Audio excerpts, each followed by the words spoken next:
One Virginia 2021 and encouraged all of the legislators that represented parts of Albemarle to support it. I am hearing about this issue all over the 5th District. People are amazed that if they live in Northern Virginia, part of our district, that they are in the same district as those that live in Southside. They have very different priorities and needs, and we are expected to represent all of them.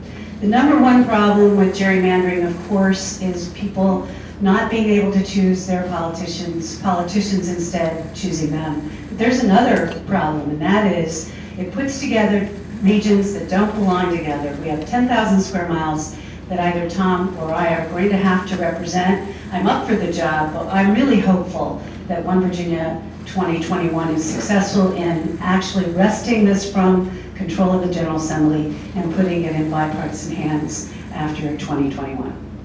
Thank you, Jane Goodwin. The next question is for both candidates, and we'll start with Jane. Jane, the U.S. spends twice as much on health care per capita as many other developed countries. Yet life expectancy and other measures of good health are no better or even worse. About 10% of Americans have no health insurance. How would you improve things? Well, I think we started down that road for improvement with the Affordable Care Act. Over 20 million new members of our country are insured.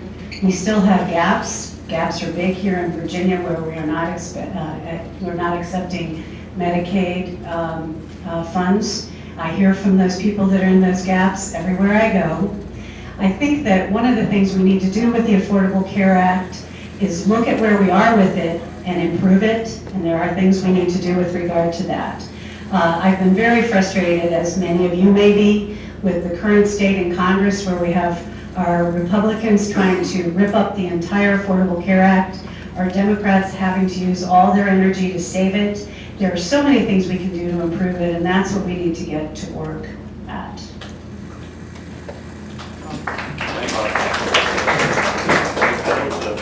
I think my mic's up. No, it's a healthcare question. Could you repeat the question? Yes. The U.S. spends twice as much on health care per capita as many other developed countries, and life expectancy and other measures of good health are no better or even worse. About 10% of Americans still have no health insurance. How would you improve things? Yeah, and so it's shameful, but it's demonstrative of the fact that throwing more money at a problem is not necessarily the solution. That we spend twice as much and don't have the quality of care as some other developed nations is shameful. What's happened, though, is we've stymied competitions. You cannot compete as it relates to a healthcare policy across state lines. We had limits on portability that were artificially imposed by the government. We have stifled programs like health savings accounts, which showed great promise, have only existed since 2003, sort of turned our backs as opposed to encouraging responsible investments into those accounts. You pick up a number of people off the rolls of the uninsured, and yet you push other folks out of their plans. Things like Cadillac taxes on people's plans who've earned the opportunity to work in jobs where these policies are some of the incentive that brought them to work there, discourage achievement, discourage people's individual initiative. Also too, if you like your doctor, if you like your plan, you can keep your doctor, you can keep your plan. We've seen that promise made and broken. And so I think what we need to do is look into alternatives. We need to open up the marketplace. We need to allow people to compete across state lines. Federal involvement that guarantees the portability of a plan is a good thing. Involvement that ensures that individuals are allowed to choose their own plan and make decisions for themselves is a good thing. But mandating upon one group of the population that they have to have coverage for potential problems that they biologically can't ever experience isn't a good thing. And so I think, unfortunately, a lot of the problems that the federal government attempts to solve in healthcare are in fact created by the federal government. I think we need to step back, encourage health savings accounts, encourage alternative medicine, encourage individual initiative, and allow individuals to make their own decisions instead of penalizing them for not jumping into a one-size-fits-all plan. Thank you, Tom Garrett. The next question is from a resident of Albemarle County who asks, why is the quest for public safety with regard to gun violence a discussion marked by fear of alienating groups on the left and the right? Groups on the right who misinterpret the Second Amendment, and groups on the left who seem to believe there is no safety with gun ownership. Tom, we'll start with you and then go to Jim.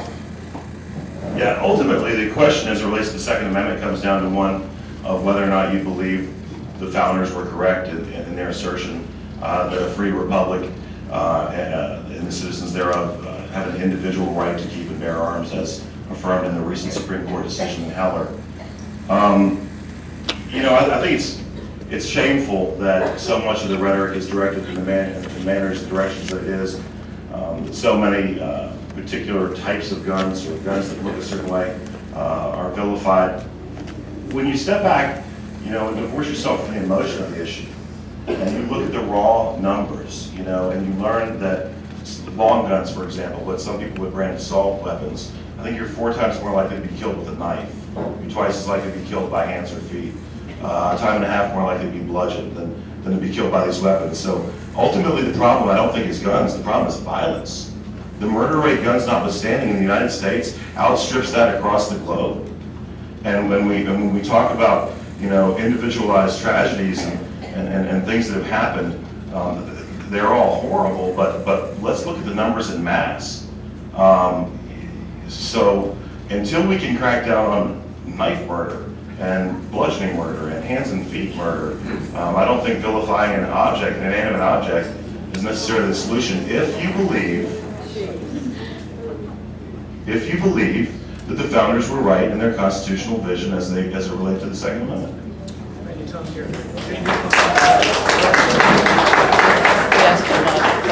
part of the Well, campaign. You need to whomever talk wrote that question, it was really well thought out. What the question involves is 2 things, and I get asked this all over the district.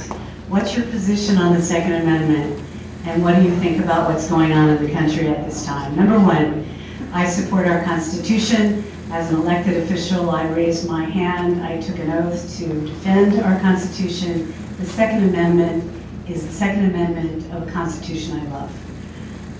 What's going on in the country now, though, is we've got potentially a problem for the Second Amendment. To protect the Second Amendment, we have to do something, and we need to do it in this next Congress. We need to have universal background checks. We need to make sure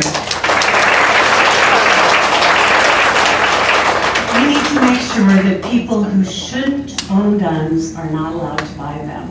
Now, there are a lot of guns out there. There is a gun for every person in America. So it's not that we're going to be going out and getting those guns, but in the future, we do not want to sell to people that have certain types of mental illness, a proclivity towards violence, particularly under protective orders, and anybody who we've identified as a terrorist.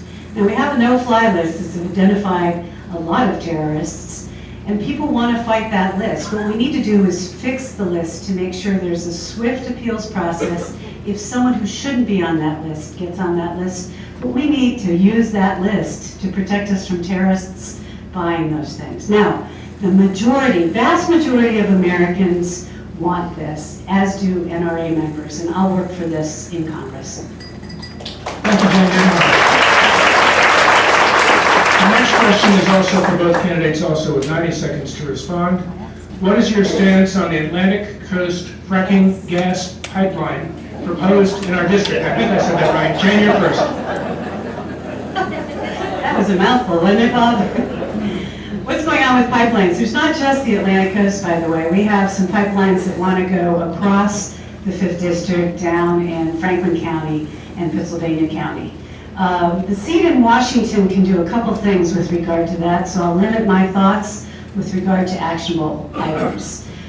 The Federal Energy Regulatory Commission did not do right by citizens in the 5th when they held their hearings. It's important for them to honor and respect citizens where they live, and that needs to be looked at, and people need to be held accountable for that. Additionally, FERC, as they're referred to, is not required to look at all of these pipelines trying to crisscross our 5th District in their entirety. It's not that they're prohibited from doing that, but they're not required, and I would like to see that analyzed. So I'll work on those 2 things for those that are impacted by the pipeline when I get to Washington. Thank you, Jane. Tom? I don't know. I mean, we're supposed to actually give a position on the pipeline. So I'll tell you that I have been supportive of pipelines heretofore. There are north of 1,000 gas pipelines in North America right now, but I will not say that I support this pipeline.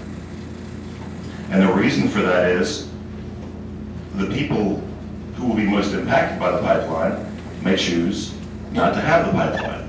There's a Columbia gas pipeline that crosses the James River about a half mile up from where I call home right now that created the opportunity for, I think, $14 million in tax revenue to Fluvanna County. I think I see Mrs. Booker in the audience total in the last 15 years, plus a lot of high-paying jobs. I think they told me when I was at the plant the average salary out there is in the $70,000 ballpark. And there was a real fight over putting that power plant in, but the county now is reaping the benefits and has some beautiful infrastructure as a result of the revenue. Having said that, and saying that historically I am pro-pipeline, I will not be for this pipeline if the citizens of the localities that will be impacted by it, and I want to be clear on this, because I think it's good to actually give an answer to the question that you support or oppose it. If the citizens of the counties that will be impacted by the pipeline, who I represent, are opposed to the pipeline, I'm going to listen to the people. And if Nelson County's not interested in that pipeline, I know there's an alternate route, and there are people who like that pipeline. So historically have been pro-pipeline. I'll point out that there are well over 1,000 gas pipelines in this nation already, but I'm not necessarily pro this pipeline. I want to listen to the people of the district. Thank you, Tom. Good. Next question for both candidates. We're up to 90 seconds to respond. And this has been asked several times. I'll ask it this way. What is your position on Donald Trump's criticism of the Kahn family, the local Gold Star family whose son was killed protecting all of us? Tom, you're first, and then Jane. To the extent that he criticized the family, that's not good. I think Donald Trump is a smart man who sometimes picks dumb words. Having worn the uniform, knowing soldiers who paid the ultimate sacrifice, having friends who've lost an arm, specifically in one instance, I think that Humayun Khan is every bit as much or more of a hero than any one of those young men and women with whom I served. Having said that, it strikes me that there's what might be described as disproportionate outrage as it relates to his opponent who said, what difference at this point does it make how those 4 brave Americans died in Benghazi? I mean, I don't think that carried on for 5, 6, 7 days above the fold in the Washington Post. It strikes me, it's okay if you disagree with me, but if you let me talk, that'd be nice too. I think ultimately that he was inartful and that was unfortunate. I respect and honor the sacrifice of Humayun Khan. I knew men and served with men like him. Folks like him are the reason that we have the opportunity to be here at places like this and have forums like this. And, Donald Trump needs to pick his words better. Thank you, Tom. Here, Jane Dillon. I'm on record saying that I think what Donald Trump said was reprehensible.